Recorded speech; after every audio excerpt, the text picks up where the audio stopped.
A lot of people have heart attacks with completely normal cholesterol level. So what does that mean? Most people who have heart attacks don't smoke. Most people who have heart attacks are not diabetic.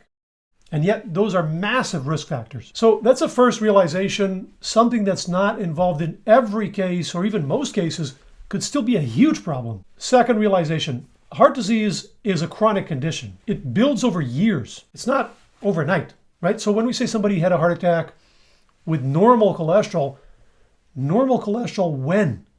Right before the heart attack? Consider this. Most diagnoses of lung cancer happen in people who are not smokers. You ask them, do you smoke? And they say no. And it's true. 11% of diagnoses are in never smokers. 40% are in former smokers. In the never smokers, often there's some secondhand exposure, right? Secondhand smoking. But in the case of the former smokers, it's obvious what's going on. Person smoked for 20 years or 30 years.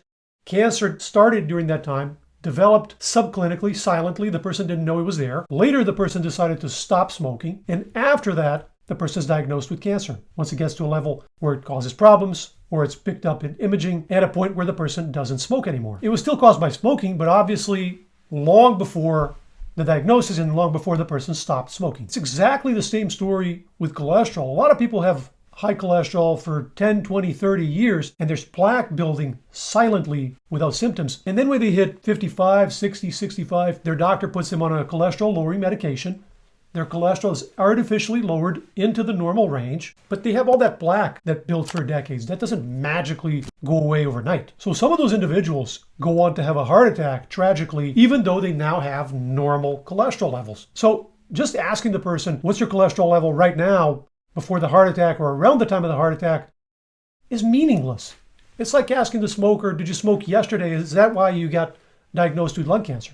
Actually, the lipid-lowering medications help reduce the size of the plaque a little bit. That's been shown in many randomized trials, but doesn't suddenly erase decades of plaque buildup. There's even another phenomenon also having to do with this temporality aspect, which is that when we have a heart attack, our cholesterol drops right after in that acute phase significantly, like by 30% or so. So a lot of these data sets that people show when they say, oh, heart attacks happening with normal cholesterol, these are people that are having that myocardial infarction in that acute stage, come into the hospital, they're admitted into the ER, and the cholesterol is measured there. So the same guy could have a normal cholesterol level in that acute stage because it's pushed down by this shock of the heart attack. It's called the acute phase when these metrics are pushed down. It sometimes happens in trauma and infections. And the same individual could have had much higher cholesterol just a couple days earlier, right? So that level in that acute setting doesn't inform us of the chronic level that led up to the event. So in science, we look at prolonged exposures for these chronic diseases. You want to look at two populations with different levels of the stimulus of the risk factor exposed to a lower and a higher level of cholesterol, or actually lipoproteins. We're going to talk about that in a second.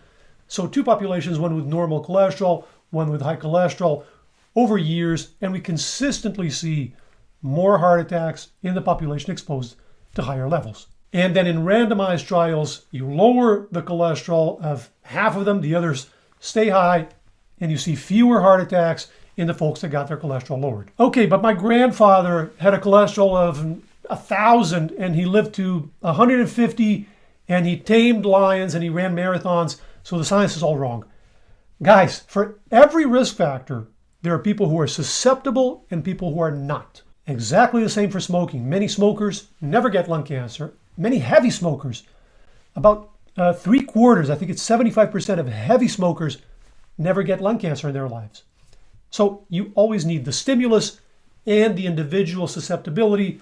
Those two mix, perfect storm. So what we mean in science when we say this thing causes that disease or this thing raises the risk of that disease is that in a population exposed to the risk factor, you have more heart attacks or more cancers or whatever we're talking about compared to the population not exposed or exposed to a lower dose, right?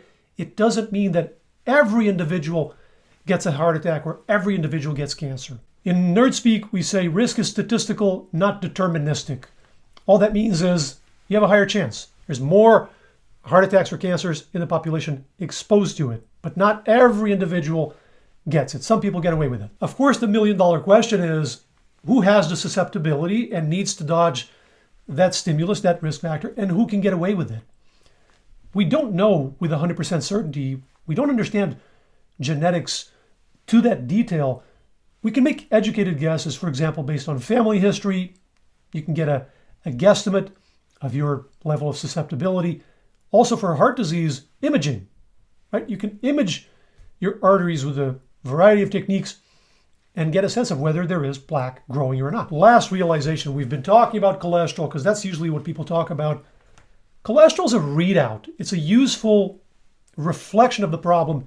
It's not the root of the issue. The real problem is the particles that carry cholesterol, the lipoproteins as we call them.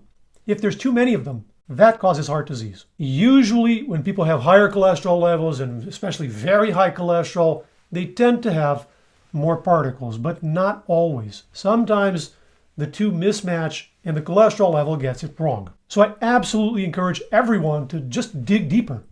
Get an ApoB, get a non-HDL cholesterol. You don't want to ignore a high cholesterol reading, especially a very high cholesterol reading. That's a mistake. But you also don't need to stop there. High cholesterol is not necessarily a sentence. Dig deeper. For a lot more on the causes of heart disease, great explanation in this previous video. Check it out, and I'll see you in there.